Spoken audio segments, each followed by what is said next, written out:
Si paling perdana. Si paling perdana.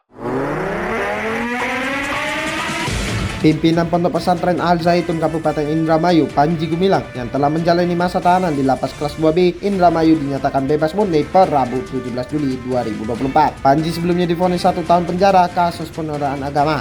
Kepala Divisi Pemasyarakatan Kantor Wilayah Kemenkumham Jawa Barat Robianto pada saat dihubungi mengatakan Panji Gumilang keluar lapas pada pagi hari tadi. Panji Gumilang sebelumnya ditetapkan bersalah oleh Majelis Hakim Pengadilan Negeri Indramayu. Ia melanggar pasal 156 huruf H KUH Pidana Undang-Undang Nomor 8 tentang penodaan agama. Panji Gumilang divonis pidana selama 1 tahun penjara dikurangi selama masa penahanan proses peradilan.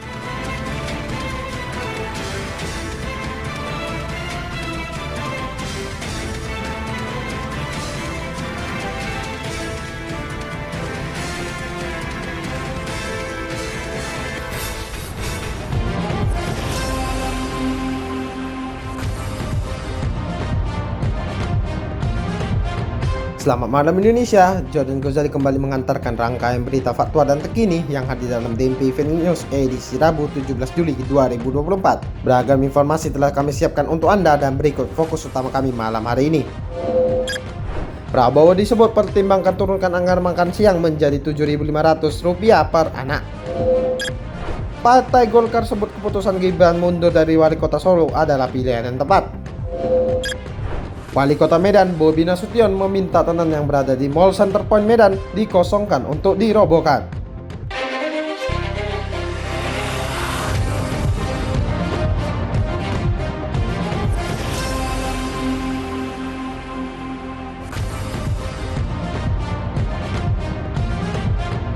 Ekonom Herianto Iriawan mengungkapkan bahwa dirinya diajak mendiskusikan program makan siang bergizi gratis untuk anak-anak oleh tim sinkronisasi Presiden terpilih Prabowo Subianto.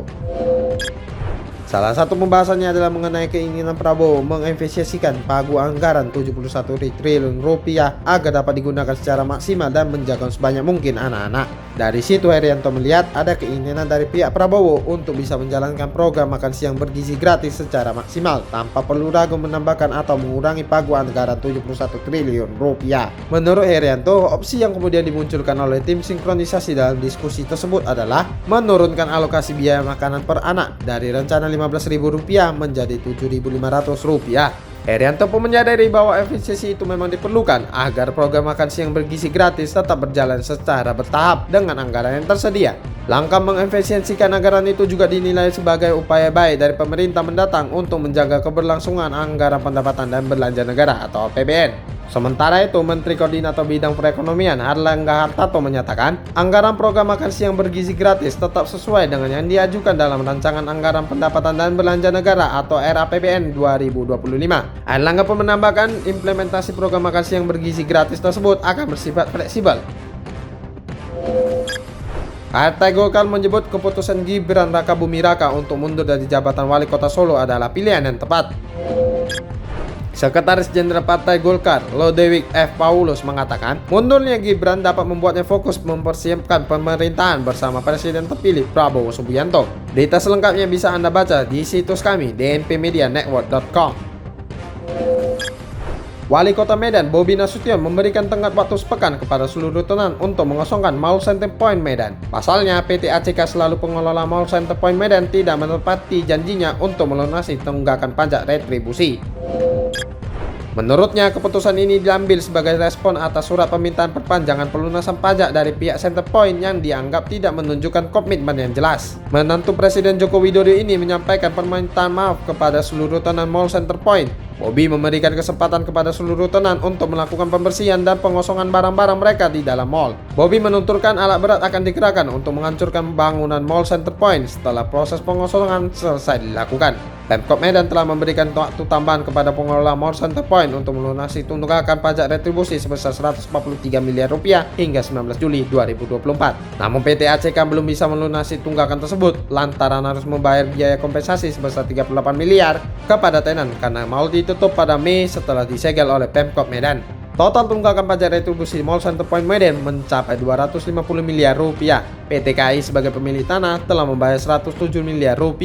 Pemkot Medan kemudian memberikan waktu tambahan untuk melunasi sisa tunggakan hingga akhir Juni. Mall Center Point juga pernah disegel pada tahun 2021 lantaran PT ACK tidak membayar PBB Mall Center Point Medan sejak 2010 sebesar 56 miliar rupiah. Setelah pembayaran diselesaikan, mall tersebut beroperasi kembali.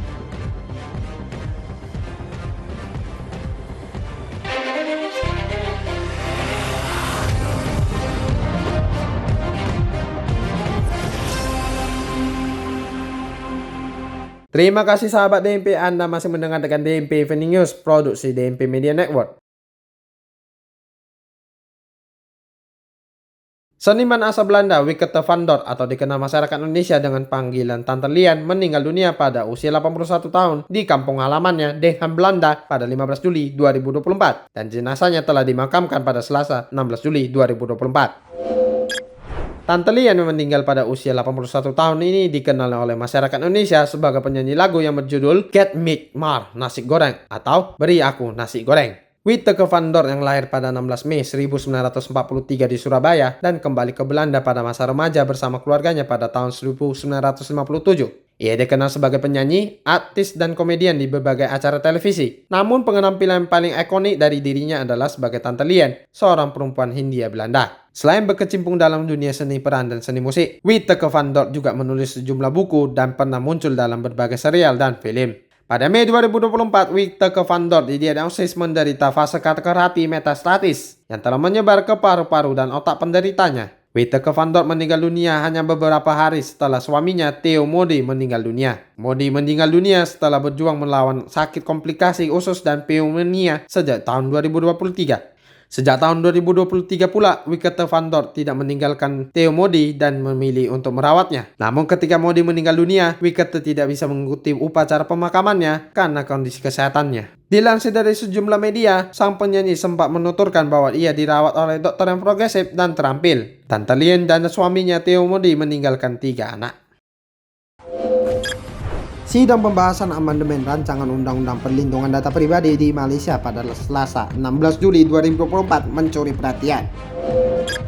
Pasalnya, video yang dibuat menggunakan AI dari wajah dan suara Perdana Menteri Malaysia Anwar Ibrahim diputarkan dalam sidang Dewan Rakyat Malaysia. Klip video yang dibagikan langsung oleh RSN Raya, anggota parlemen jelutong dari Pakatan Harapan, menunjukkan wajah serta suara tiruan Anwar Ibrahim untuk mengajak masyarakat berinvestasi pada saham dan mengisi data pribadi di sebuah situs tertentu. Raya mengatakan bila orang kampung atau desa melihat video ini bakal tergiur dengan investasi bodong tersebut. Lebih lanjut, Raya mengaku tertarik dengan pembahasan RUU Perlindungan Data Pribadi yang sedang dibahas, di mana Menteri Digital Gobind Singh Deo memberikan rincian terkait aspek-aspek perubahan dalam RUU tersebut.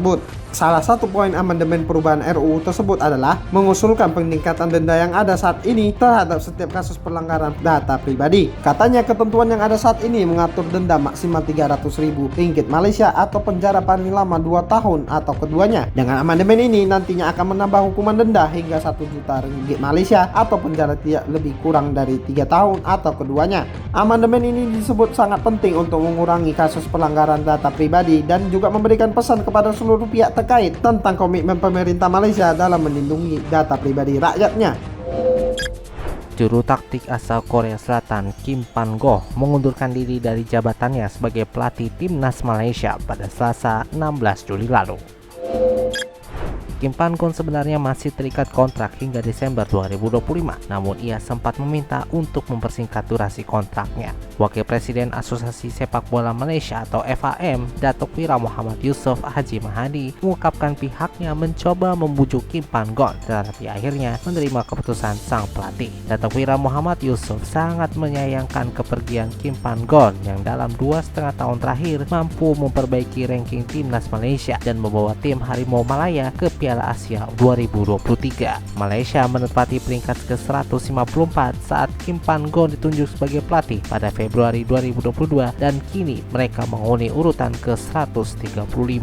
Kim Pan-go berterima kasih atas kesempatan yang diberikan oleh FAM. Ia merasa sangat diterima dan mengaku akan selalu mendukung timnas Malaysia. FAM akhirnya menunjuk Pau Marti Vicente yang pernah menjadi asisten pelatih tim Barcelona U18 untuk menggantikan Kim Pan-go. Pau Marti sebelumnya juga merupakan staf pelatih Kim Pan-gon. Tugas pertama bagi Paumati kali ini adalah mendampingi Malaysia di turnamen Pesta Bola Merdeka 2024 yang diikuti oleh 3 tim lain, yaitu Tajikistan, Lebanon, dan Filipina pada September 2024 mendatang. Andika Rizky Hansyah melaporkan untuk DNP News.